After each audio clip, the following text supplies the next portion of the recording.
Hey everybody, this is Noe with Walk with Yah Ministry once again, here to answer the questions that you have regarding the Bible, spiritual warfare, how do we apply the Bible, or at least the questions that I want to answer for you, that the information I want to share with you. But today's question is, how should we respond to those that we disagree with? As I see this as a common theme in the world today, as we know that our country, the world even, is just severely divided. And so I think it wise if we learn from other people and their mistakes, and so that way we don't have to repeat those same mistakes for ourselves. You've probably heard the cliche that those that don't learn from history are doomed to repeat it. And so, but again, our world is severely divided right now. Thank you, Satan. Now, what I want to talk about is, as Yeshua's disciples, how do we handle this? I mean, in fact, if the Bible is our foundation, we should reference the Bible, and it has a few things to say about that, starting with 1 Thessalonians 5, verse 16. Rejoice always, pray without ceasing, in all circumstances, give thanks, for this is the desire of Elohim in the Messiah Yeshua for you.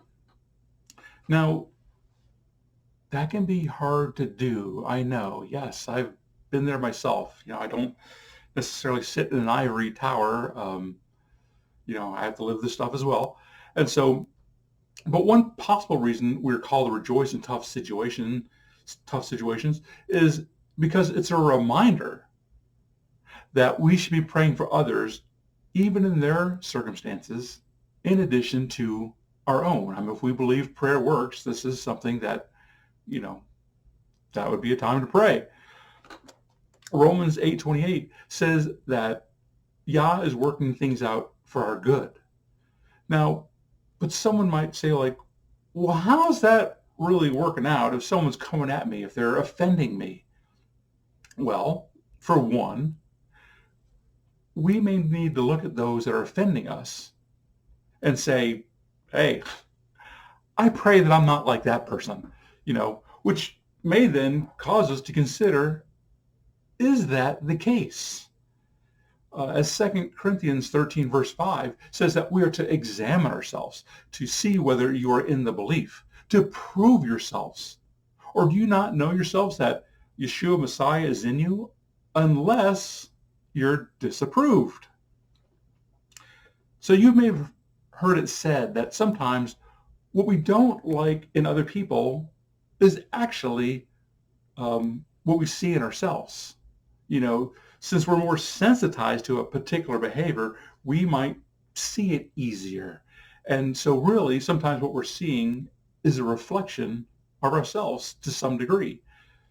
In Matthew 7:1, the Bible says, do not judge, lest you be judged.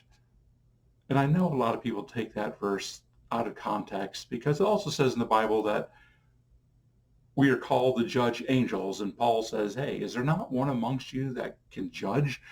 Because really judging can also mean discernment, which is needed to, know the difference between right and wrong, but different topic. But anyways, so for with what judgment you judge, you shall be judged. And with the same measure you use, it shall be measured to you. So why do you look at the splinter in your brother's eye, but you do not notice the plank in your own eye? So again, we have to judge fairly. We have to discern fairly, whether it's someone that's offending us or even ourselves. And many times in the Bible, God, Yahweh, tells the judges, you need to do this fairly. You need to do this righteously. And so, anyways, number two, it could be that we feel threatened in some way, so we easily devalue others, their person, their opinions. So that may cause us to lash out more easily. And this could cause us to question, what do we really have to fear then? What's causing that fear in us, causing us to lash out? In Galatians 6:1, the Bible says, brothers, if a man is overtaken in some trespass, you, the spiritual ones, set such a one straight in a spirit of meekness, looking at yourself, lest you be tried too. Bear one another's burdens, and so complete the Torah of Messiah. For if anyone thinks himself to be somebody, when he is not, he deceives himself.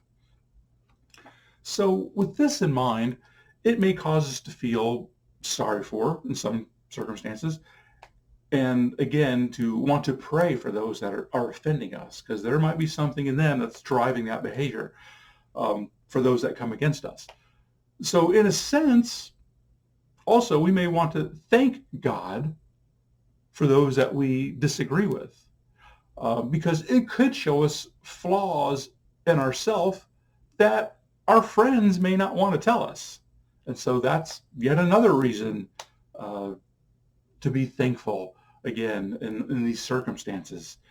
Our enemies may show us what we still need to work on in areas where our friends may not tell us.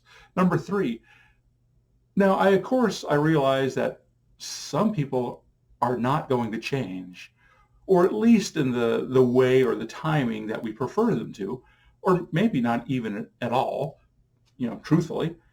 But we should know that ultimately we are only responsible for ourselves.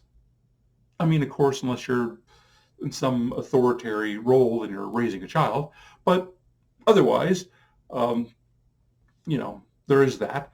But the Bible, of course, has much to say here, of course, in Proverbs 25, verse 21. If your enemy is hungry, give him bread to eat. If he is thirsty, give him water to drink. For you are heaping coals of fire on his head, and Yahweh will reward you. Very interesting. 1 Peter 5:6. Humble yourselves then under the mighty hand of Elohim, so that he exalts you in due time, casting all your worry upon him, for he is concerned about you. Okay, good to take note of that one. Good verse. Isaiah 13, verse 11. And I, being Yahweh, God, shall punish the world for its evil and the wrong for their crookedness, and shall put an end to the arrogance of the proud and lay low the pride of the ruthless. And then James 1:19. So then, my beloved brothers, let every man be swift to hear, slow to speak, slow to wrath. For the wrath of man does not work the righteousness of Elohim, of God. Because we're sinful. He can do it because he's perfect. And so when we do it, sometimes it doesn't always come off as well. Yes, Yeshua, Jesus got angry, but he did it the right way, got the right results with the right time, etc., etc. So consider this, though. If we handle these challenges correctly, and Yah can trust us with his word, these trying times could actually help us get promoted in the spiritual ranks. Now, the last point I want to drive home is that we really need to work hard at not being a hypocrite. Because if we don't, well, then really we're not much better than many of those that we disagree with.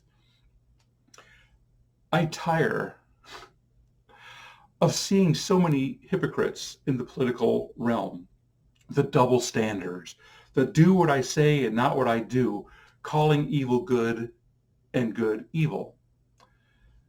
I really try to stay away from commenting on the political arena, but it's just so hard when so many people in those realms go against the Bible and are great examples of how not to behave, generally speaking, even when they're using biblical verses out of context. 2 Peter 2, starting with verse 19, for it says, though they themselves being slaves of corruption, for one is a slave to whatever overcomes him. Jump into verse 21. For it would have been better for them not to have known the way of righteousness than having known it, to turn aside from the set-apart commands delivered unto them.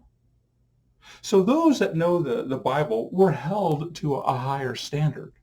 Although I think it's fair to say that everybody knows when they're being a hypocrite, whether you know the Bible or whether you don't. That's pretty much, I would think embedded in most people. So, beloved, I just want to tell you that we can and we should control ourselves, our responses, our tongue, and leave the rest up to Yah.